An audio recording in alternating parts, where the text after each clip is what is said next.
I like to call them adult pretenders. The president who did the most selfless thing that anybody's done since George Washington. And I agree with Quentin Tarantino. George Clooney is not a movie star. We're here to discuss Snow White, so what do you want me to say? Because they replaced the dwarves with CGI abominations, pretending like Rachel Ziegler is the first of them all when she looks like Lord Farquaad in the film. James Bond has always been gay. I don't know why you can't see it. They're obviously recruiting for the next Bond. I am available. Well, when Disney executives signed off a big-budget remake of Snow White and the Seven Dwarfs, they probably thought it was a very safe bet for a company in dire need of a hit, a time-honoured fairy tale beloved by millions, which spans generations, borders and creeds. What could possibly go wrong? Well, it turned out just about everything.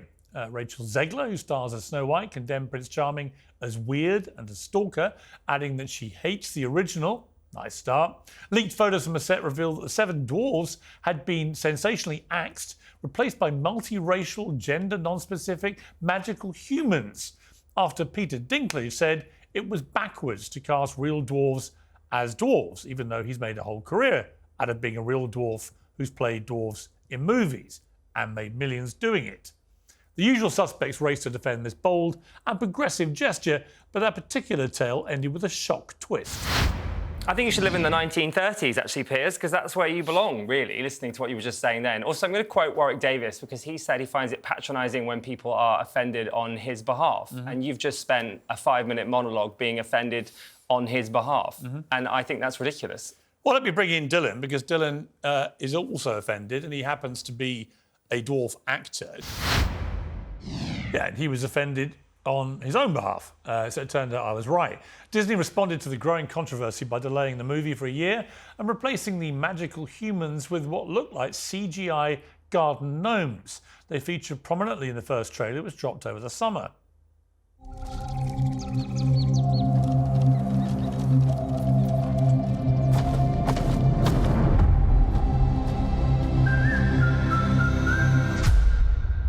So, whistle while you work.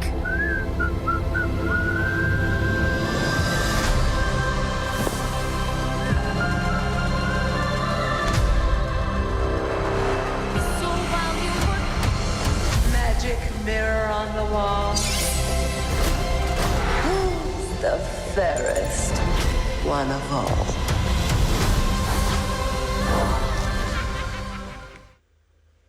Well, audiences have responded in their droves. In fact, the trailer has broken records.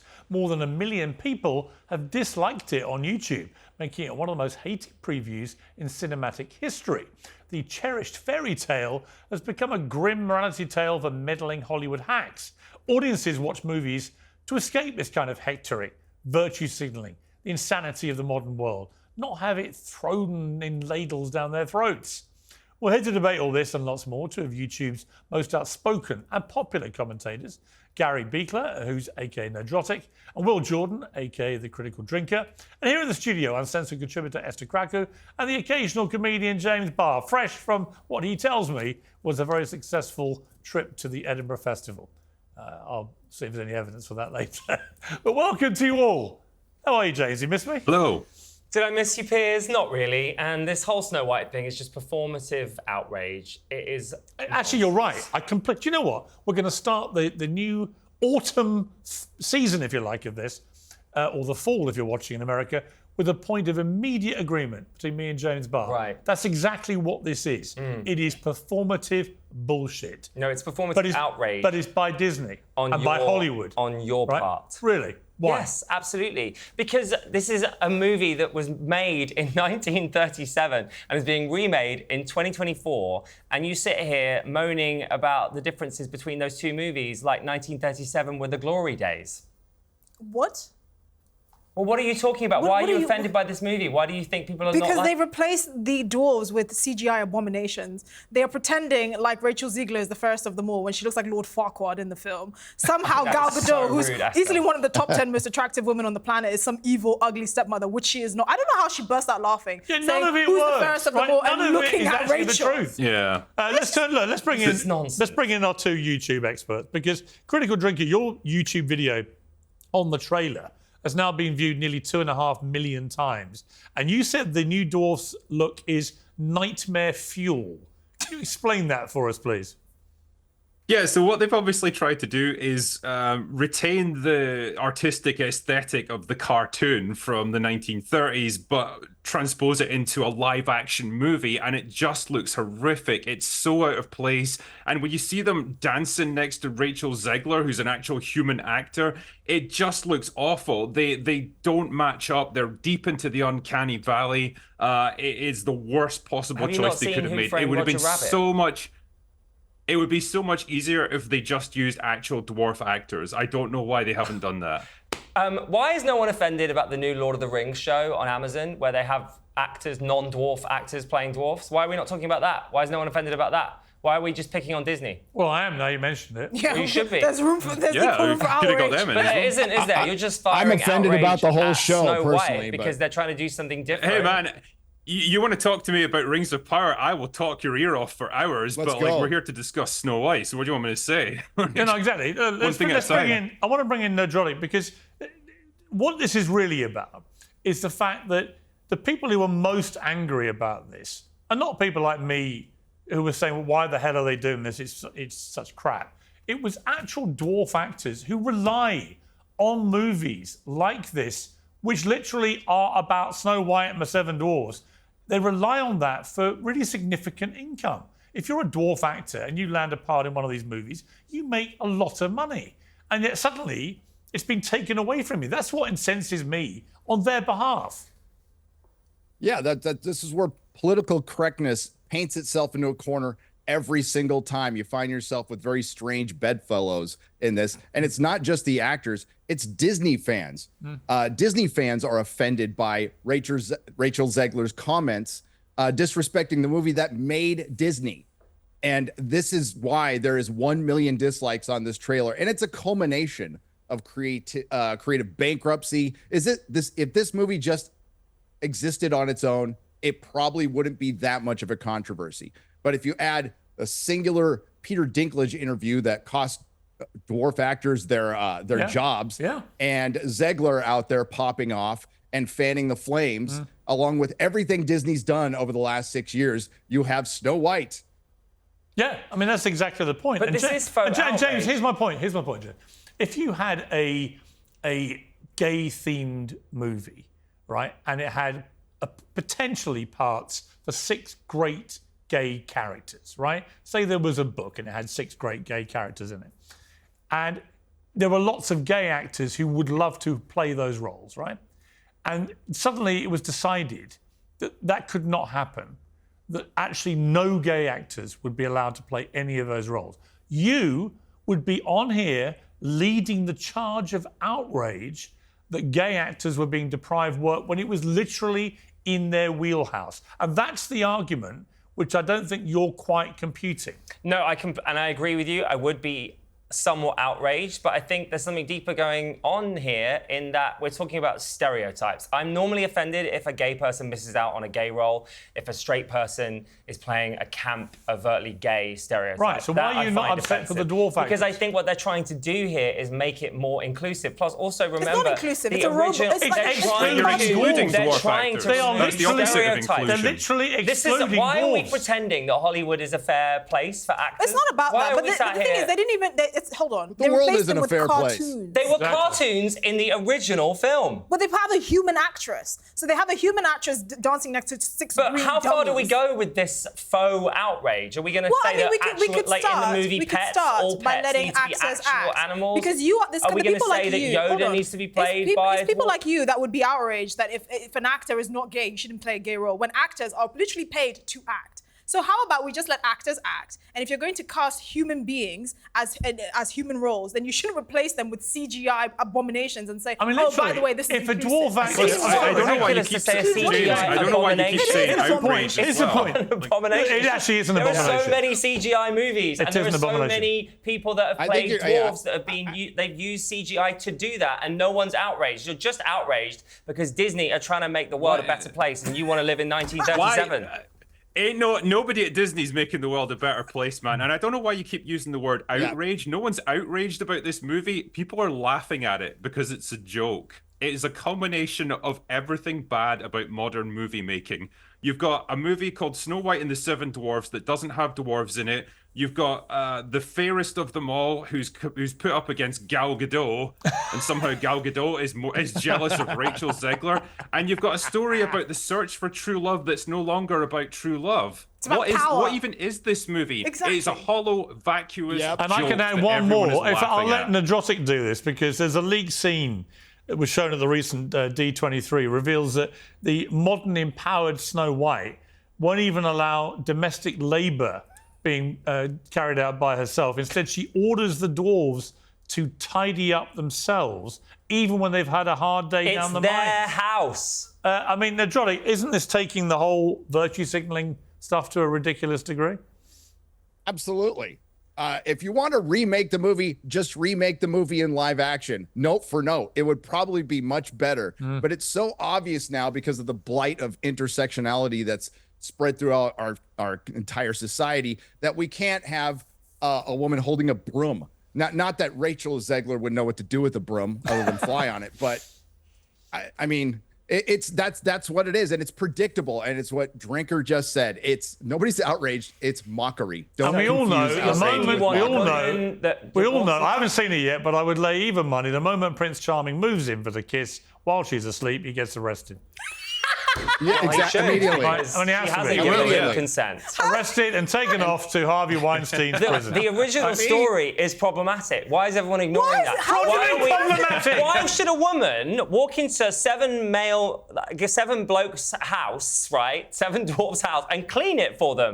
It's their house. I don't care how long they've been working. Do the cleaning Did- did yourself. they- Why should- Did they save her letting life her at that stay point? there. They've Make been the down a movie. mine Thank you. all day. Why isn't she down the mine? Well, they shouldn't be, because Well, mine but hold on. shouldn't exist What about anymore. what about gratitude and being a decent person? They're letting her stay Yes. there for free. And by the way, how dare you stigmatise cleaning as a job? I'm For only just women, saying yeah. that I think it's weird that you're a lot all of cleaners saying... watching this show thinking, wow, really?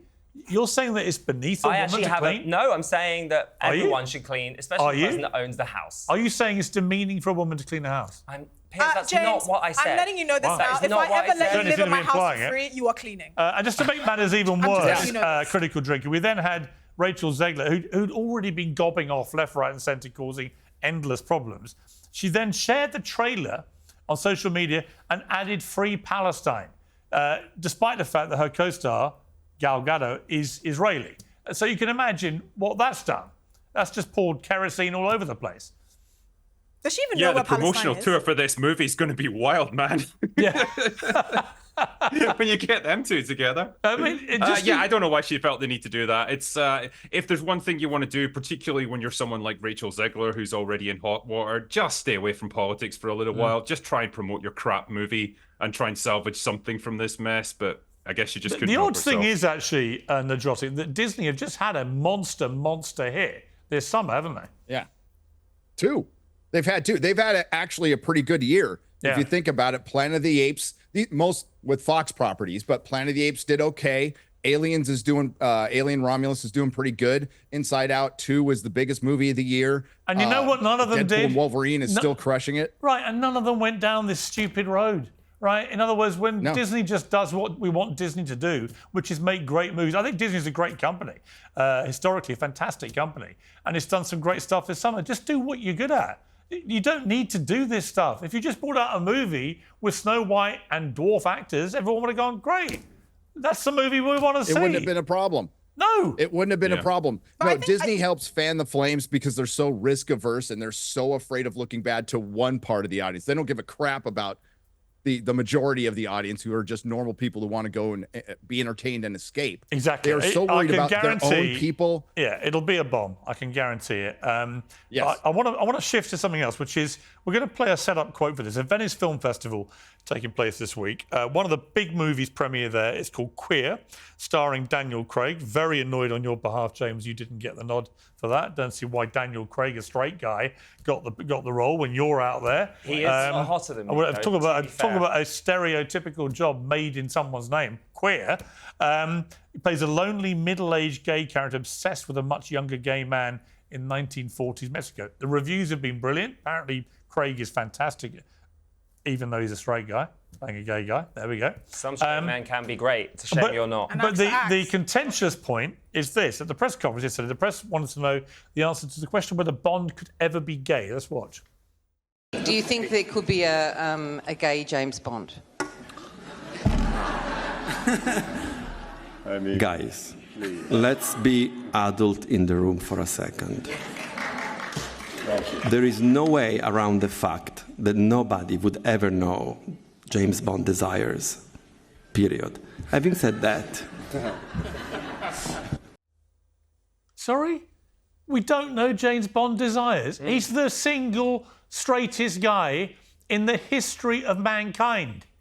There's never been any suggestion by Ian Fleming, the author, or by the Broccoli family or anybody else that he was anything or is anything other than a 100% red-blooded straight guy. Is anyone really a 100% red-blooded straight Yes, man? How do you know that for I am. sure? Yes. How do we know you don't go into Because I look at incognito you and mode? feel zero urges. But I'm only one gay. You know, there's a lot of different gay people out there. One of them might take your fancy.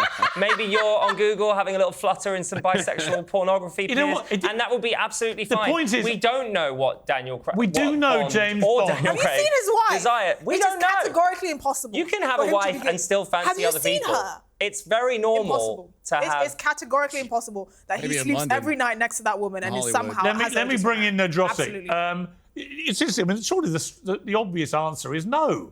Obviously, no. No. Bond can't be gay, right? No, Bond can't be gay, and unfortunately nowadays Bond can't be Bond. Any kind Right. of masculinity is considered toxic masculinity. Yeah. And I mean, it's arguable with Daniel Craig, but I would say this is just the access media again trying to get headlines of this. Bond can't be gay, and I would just say go ahead and make it. If you think, if any you feel that masculinity strongly about is it, seen as toxic go. masculinity. Can you just explain that? Oh yeah. That's an interesting please thing to say, and I don't believe Yeah, that's no, true. far away, Nerdrotic, because I can definitely help you there. Because in the last movie, he was Okay. basically a massive drip. I would use a stronger word, but massive drip we can use. He was walking around being subservient and then decided to do the noble sacrifice, although he was perfectly healthy and could have run 100 yards to the right, walked into a missile to die for toxic masculinity. And that's why the Bond films have Well, gone he down. died for the rest of your sins. And how many women did he actually seduce? Literally seduce? I plan to commit many more. No. He can't. He's not allowed critical drinker. He's not allowed to seduce women. No, because of Me Too well, and there's more Time's to Up. a Because man. James Bond that's seen can't as seduce unacceptable. women I think anymore. it's dangerous to suggest that you're only a man if you're seducing women. There's a lot more going on. I don't think that's the suggestion, but suggesting that. Bond Who's is a suggesting very that? particular Piers just kind of suggested man. that. He Also, I'm is. sorry, I hate to seducing break is a any ladies' women. man. It's a Ridiculous. lot easier to And he seduce is a not man. allowed to get them. Like, He's not I'm allowed sorry. to seduce women anymore. Also, these There's, women. there's Yeah, very thank little you. skill in She's seducing right. men. These women in Bond films, they We're are simple. drag We're very names. simple. Let's be honest. Pussy Galore is a drag name. Like, Bond Pussy has Galore always is been... not a that is drag a drag name. queen name, if ever I've No, heard one. drag artists have taken those names and stolen them. Ridiculous. Pussy Galore was called Xenia that. Pussy Over the Galore was top. most Very definitely not interesting. played Galore by didn't a have drag Honey queen, put it that Rider. way. These queens, this James Bond has always been gay. I don't know why you can't see it. Oh, You see, this is the trouble, isn't it? It's categorically impossible. Yeah, To act opposite Halle Berry and Esther, be but gay. more importantly, What? Esther, would you ever watch a Bond movie if he was turned out something to be No, gay? because that's not anyone who's read the books knows that James Bond is he. I'm sorry, he's the ultimate man. He's smooth, he's charismatic, he's a ladies' man. He's very intelligent. He's very strong. Being He the is- ultimate, he's it's the so dangerous quintessential to man. say the I'm ultimate man is a sorry. ladies' man. You know what's interesting But to he me? is. He's a So heterosexual man. Yeah, it's fine You're to be allowed honest. to be a Let's- ladies' let's- man. I It's don't- allowed. I Let's just put think it this that's way, what right? we should Let's put it this aspire way, to. James. Because, by the way, you know James, what's interesting would to that- me? Why does it matter that he's... Hang on. I'm going to bring in Critical Drinker here. He's trying to save the You know country. what's really interesting is Daniel Craig in Queer the movie plays this lonely middle-aged gay guy who apparently runs around screwing everything that moves, right? So he's a man's man. He's a guy's guy, right? But the moment you call James Bond, who is the great serial seducer, a ladies' man, James Barr, enraged. Enraged. I'm not but enraged. if a gay guy in a movie about a not gay guy enraged about that. runs around having lots of sex with lots of gay guys, Easy, by that's the way. fine. It's very I'm easy. not Outraged, enraged. that's I'm the word. enraged by you suggesting that James Bond is only masculine because he's having sex with loads of women. That's part of it. That's part of maybe it. that's one small part of He it. kills There's people. a lot going That's a on. part He of his kills the bad character. guys. He has sex with lots of women. He drinks. He drinks. Awful. Huh? Yeah, shaken, And he's a not character. stirred. Shaken, not stirred. I mean, that's Yeah, also it's a a bit of character a rainbow designed flag. to Let me bring in appeal to his Critical target Drinker. audience, Critical okay? Drinker. I mean, I think we have neutered Bond to the extent where it would not surprise me if he came out in the next movie. Pretty much, yeah. And the result is he's not a character that people aspire to anymore. He's not an interesting character. He's just generic action hero who's not even particularly good at it. Daniel Craig never seemed particularly invested in playing Bond. And he always seemed reluctant to do it. He always seemed like he resented the aspects of Bond's personality that made him who he was. And so I'm not surprised that he's happy to go along with this. I mean, ultimately, it was the director of that movie rather than Daniel Craig himself who was answering the question about Bond being queer. But he was happy to just shut up about it, I suppose. Let me give you the checklist for Bond, because they're obviously recruiting for the next Bond. I am available, right? And the checklist should be very straightforward, right? He's got to be a red-blooded heterosexual bloke who likes having sex with a lot of women, doesn't like being held in a committed relationship. He's open about that. He smokes nice cigars, probably Monte Cristos. He likes to drink bourbon, or he likes to drink, his vodka martinis, whatever it is. He likes to drive fast cars, Aston Martins. He likes to do daredevil things on motorbikes and helicopters and other things like that. Hangs out with people with drag queen names. Right? And he hot likes pants. to kill the bad guys to save the good people from extinction. So in the interview, right? Barbara Broccoli's going to sit down and go, that "You sort of do thing shag doesn't women. play. Great, That you've got sort of the thing job." is not allowed What he's in modern not is what Hollywood, though, Daniel to Craig have. Not took him in the anymore. last movie is to someone who basically starts crying every 5 minutes, right? He's not allowed to seduce women, right? And has to It's sit so there. He can't dangerous to smoke sit because here. He can't what will smoke happen, because he's right? bad I for everyone's guarantee- health. I Yes, guarantee it what will is. happen. Yes, it is bad for everyone's health. And it's so dangerous to sit here with millions of people watching this, Piers, and say that to be a man, you have to shag women, say that. smoke cigars. I didn't say that. That's what you're suggesting. Yeah, but It it's fun, makes though. Bond I didn't a say man. that. I Yes, said it bad. is. No, I said to be James Bond, you have to. Why are because we- That is the character that Ian Fleming created See, that and wrote attitude, about. it's You see? dangerous to want to shag women and smoke cigars. What are you Amazing. talking about? That's He's awesome. not going to be shagging many women if he keeps crying. I'll say that If much. you don't do Also, that I stuff, would, have you say, ever I would truly guess lived? that any spy worth their salt would shag whoever they needed to get information, no? Isn't that how being an So actual what? Now spy James works? Bond has to So yeah, he shag can men. sleep with whoever he wants. It doesn't matter. Like, he doesn't need to be a ladies' man. But the point is, he's not allowed to. Because people like you. The character does need to be a ladies' man, though.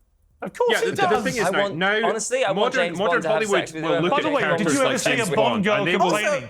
Did you ever see a Bond girl complain about the way you Look, treated her? all I'm saying No. is maybe James Bond wants to take a Goldfinger. Okay? I can say this as a woman. All right, So can we as move long on? as it's I've just revealed I that heard James that. Bond has slept with a I heard man, that. absolutely You've not. been at the Edinburgh Festival too There- long, there's no- Sunshine. there's no redeeming the Let's get behavior. things back on the straight and narrow.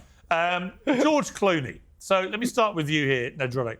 George Clooney at the same Venice Film Festival suddenly decided he would speak for the first time because he was asked, about the op-ed piece he wrote for the New York Times.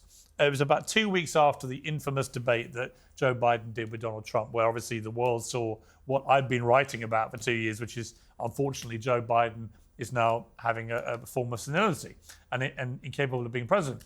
And George Clooney, who'd been a long-time friend of Joe Biden, who'd received awards from Joe Biden, who'd hosted a fundraiser in Los Angeles, literally about 10 days before the debate, in which he lauded Biden on stage as one of the greatest things since sliced bread. He then wrote an op-ed lacerating him, saying he cannot be the nominee going forward or the Democrats will lose. He's too old, it's sad, and blah, blah, blah, blah, blah. And he hadn't been asked about this until the Venice Film Festival. And he was asked, and people started clapping about the fact he'd been such a hero. And Clooney did this.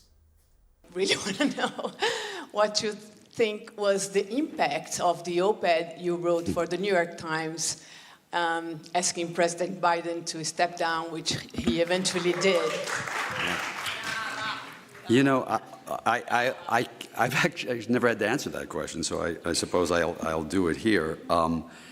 The person who should be applauded is the president who did the most selfless thing that anybody's done since George Washington.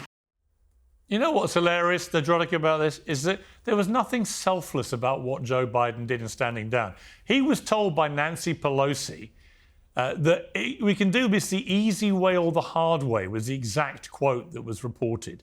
In other words, you're gone, sunshine, and we either do it easily where you stand aside, or we put the knives in your back like Julius Caesar. She was one of the stabbers. Clooney was Brutus.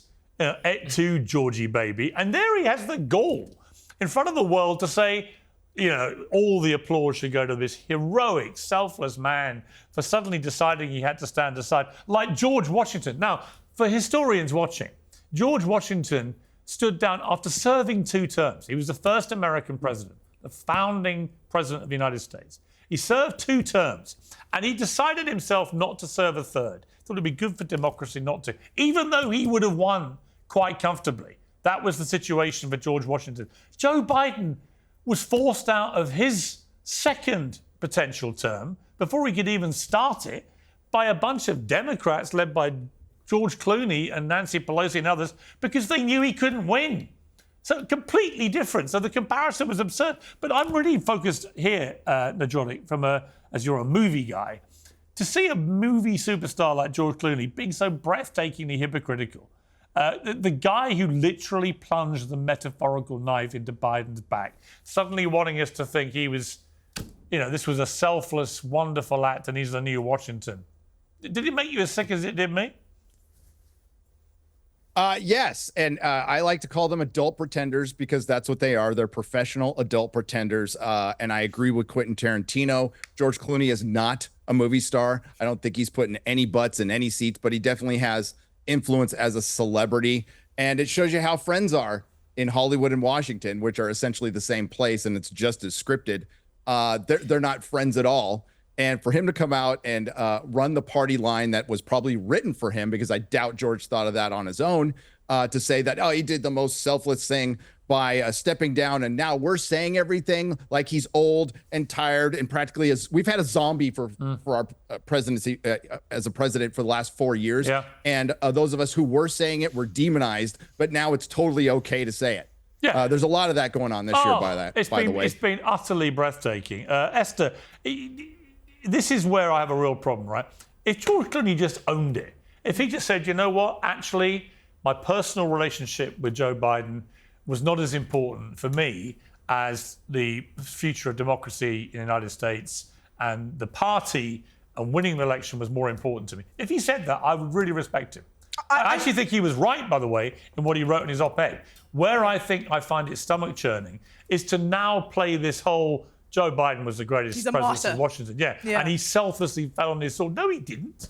I mean, I think we need to start making a mental note of people like George Clooney, because I don't think for a second that he didn't know about Joe Biden's senility. I think everyone that was around him, everyone that was in his circle knew that this man was going gaga and decided to play along until it became so surprising that for some reason the leader of the free world can hardly tie his own shoes. So I think we need to make a mental note, but also we need to remember that celebrities, I don't know why we pedestalize them. When you have the DNC sort of event where they're like, you have the Oprahs and all these celebrities thinking, yes, we are going to coronate the next leader because we know so much. You have to remember, celebrities don't live the same lives as the rest of us. They don't pay the same taxes. They don't have the same worries. They don't know the average sort of worries of a normal person. So we need to stop treating these people like mini deities. George Clooney doesn't know anything about anything. He just sits there and starts to sermonize about things that really are completely. Well, look, to be fair, I'll bring Critical Drinker in a moment. To be fair to Clooney, I've known him a long time. He does have things he cares passionately about. Sudan is one of them. I've interviewed him about that with his dad, who's a journalist. He's definitely very committed with that. He's been very committed to a number of causes. But Critical Drinker, the problem here is it's not really even George Clooney wanting to pontificate. He's a big Democrat donor. He held a fundraiser and so on. People know his politics. It's the hypocrisy of it all. It's the fact that he's now trying to be the big cheerleader for the guy he's literally just assassinated. I think it's all about presenting a unified front. And if he was to sit there and rubbish Joe Biden and say, like, hey, should we check in on him, make sure he knows that he's even dropped out of the race at this point, it's gonna create a bad look. And so it all has to be this unified wall of positivity that they put out to the world. Yes, Joe did the selfless thing. Give him a round of applause. And now let's put all of our support behind the next candidate before they drop out, or we decide someone better needs to replace her. You know, that's all it is. It's presenting that positivity towards the world. What was great was at the DNC, you saw them all carrying "I Love Joe" banners. And it cut to Nancy Pelosi, who had a "I Love Joe" banner and was trying to say the words, but they weren't really coming out very naturally. And then it turned out the next day it was reported Joe Biden's refused to talk to her since she stabbed him in the back. And I very much suspect that despite being compared to George Washington preposterously, that Joe Biden has probably not talked to George Clooney since either. And why should he? They just ended his career and stopped him running again. It's the double standard is what gets me. I don't really mind them. If they want to take a political position, fine. But don't be a hypocrite about it. Own it. Own your assassination, which is what they did. James Barr, you were almost looking like you were agreeing with. I was agreeing with Esther because I thought it was an important point that that celebrities are not normal people. Because I find it the most alarming thing about people supporting Trump is that they talk about him like he's a normal person, but he's not. He's a celebrity. So he's just as bad as any politician, if not worse than a politician, because he's a celebrity. And celebrities, I think I agree here, can't really be trusted. So it's odd when people say, oh, he's a normal guy just like me, when actually he's actually a celebrity. Well, actually, I would say in my experience, a lot of celebrities can be trusted more than politicians. Right, I'm not sure. I think they're the same kind of thing. And we live in a world also where politicians are almost by automatic definition. Exactly. They are so celebrities. We can't look at a politician and say, oh, they're a normal person just like me. Because Yeah, but I actually mean, they are also a celebrity. It's the audacity of someone like Katy Perry being like, oh, I'm Katy Perry, by the way, vote for Joe Biden. Well, and yeah. you are? Are you going to pay my bills? I think it's the same as when Obama came. Well, it's when Obama came to the UK. It's the idea and said that they're everybody somehow had to vote better Remain. informed like that as put a lot of well. people's backs up. Critical Drinker, you want to say? Yeah. Yeah, it's the idea that they're somehow better informed than the rest of us mere mortals as well. Like Gary summed it up perfectly. They call them adult pretenders. Like, you read lines of a script, you pretend to be someone else for a living. Why should I give a shit what your political opinions are? Why do you get like the deciding say over what I should vote for? You don't understand me, and you don't understand the real world. This is why I think Taylor Swift is pretty good at the way she handles herself, because she doesn't necessarily say who you should or shouldn't vote for, but she will disagree with certain policies, like she has done with Trump. Which I think is fine, but she won't say who to vote for. And particularly now she has a big burly boyfriend from the NFL, which is a sport watched by a lot of Trump voters, right? So you're not going to see her, I'm absolutely convinced. I think we might hear from her before the election. I don't think so. God not. You don't think the DNC were begging her to appear at the convention? Of course they were. She doesn't need the money. They can't bribe her, so Yeah. I don't know what would convince her to do it. I remember a big Hollywood star when I was having a big old run-in with the NRA at CNN about guns.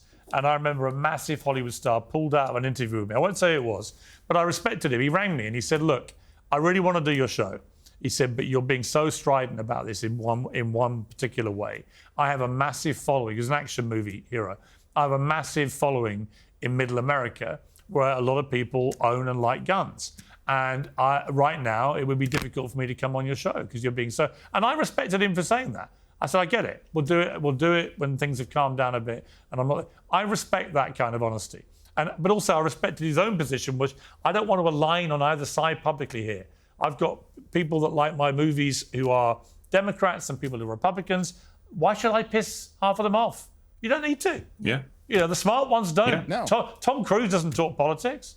I mean, he's a bit of a whack job when it comes to Scientology, but he doesn't talk politics for a reason. That's why everyone loves going to his movies. And if you notice, there's a bit of a generational divide. So it tends to be younger actors like the Rachel Zeglers and the Amanda, whatever her name is, that don't care about ticking people off. They just talk because they think, oh, I'm part of this new kind of ordained class in Hollywood and everyone loves me. Actually, Hollywood is about the money. So if you piss off enough people and you become radioactive, they will drop you. And also, Gal But older Gadot, actors understand that. Gal Gadot, I can't ever forgive or forget the Imagine video during the pandemic, where she got a bunch of multi-millionaire celebrities to sing about Imagine No Possessions from their mansions where they were in lockdown. It's like, do me a favour. And none of them could sing anyway. That was one of the most talking of singers. decisions ever. Yeah, we can all agree on that, right? It was an outrage.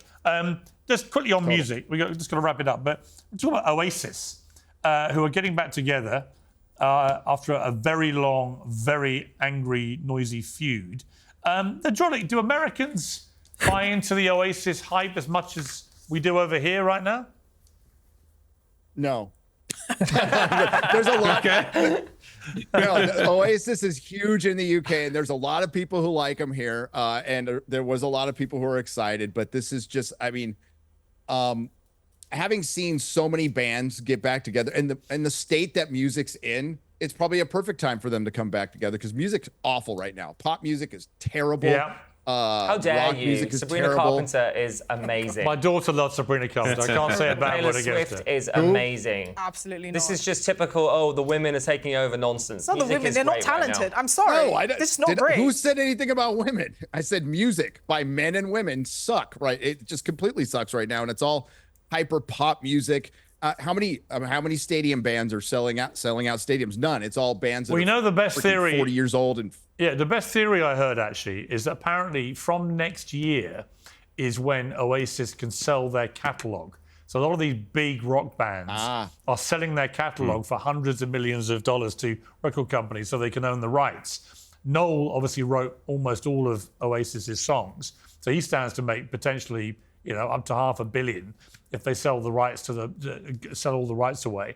And it was put to me, and it's a good theory, the reason they finally swallowed it with each other's hatred for each other is that if they get back together, it's the biggest possible platform to put your music back out there to amp the value of the catalogue. And they probably missed just playing in front of 100,000 people going nuts. And the sales of the tickets were insane.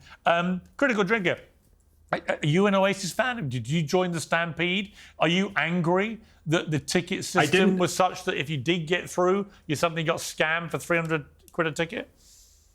No, I didn't join the Stampede because I knew that you were going to have to journey to Mordor and back and undergo 100 different trials just to get in the queue to order a ticket for a massively inflated price. So I didn't even bother. I liked them back in the day. They were huge when I was in high school. So if you'd asked me to pick a band, hey, it'd be nice, which one would you like to see get back together? Oasis probably would have been top of the list. So it's kind of interesting to see. But yeah, it's just another old act from decades ago that are now making a comeback. Because no one cares about most of the modern stuff. I think that's right, certainly in terms of live performing. I mean, that's the point, James, isn't it? I mean, Oasis are a fantastic live band.